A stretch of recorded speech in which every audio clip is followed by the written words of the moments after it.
think is a really important start. If you talk to employers, particularly those employers with higher wages that they're paying, that are in sectors like the digital economy, where we know that there's going to be a big future growth in work, what they want more than anything are humans that they can employ who can compete effectively with machines.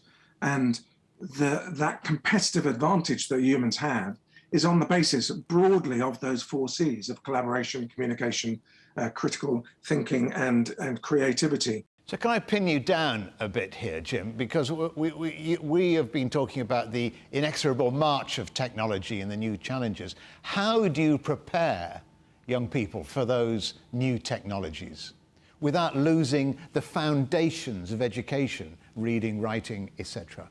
Well, in my mind, we have become over preoccupied by academic knowledge, and we've not thought enough about how we apply that knowledge and some of the other rounder skills that need to go with that. Is this what you mean by unlearning?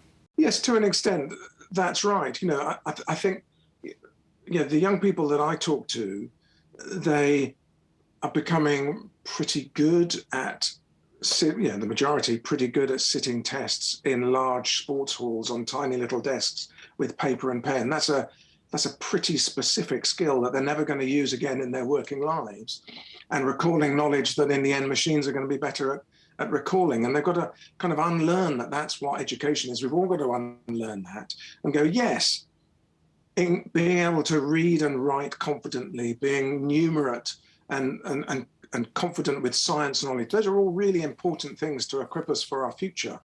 So relearning, digital progress, new technologies, robots, where does that leave the arts and playtime for young people?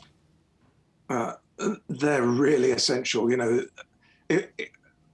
I'm afraid, I'm of the view that the metaverse has the potential to kill off humanity. If we're all trapped on screens all day and we're not connecting with each other and we're not connecting with nature, then I think we get into a really bad place. The arts are the best way that we've so far found to connect with each other, to connect with our emotions. Sport is a really important way of learning how to work together towards a common goal and to take some physical risk.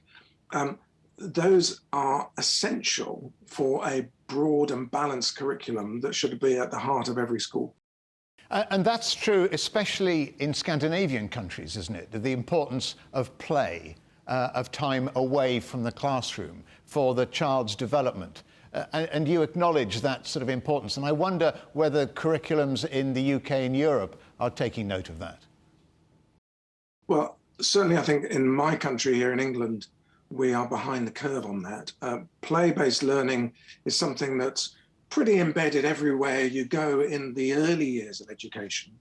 And then as, and the great Sir Ken Robinson, who sadly died last year, he talked about how as you get older and go through school, gradually we just start to educate from the neck upwards. We forget about educating for dance, for sport, for creativity, because we're just focused on that academic, that sort of cognitive development.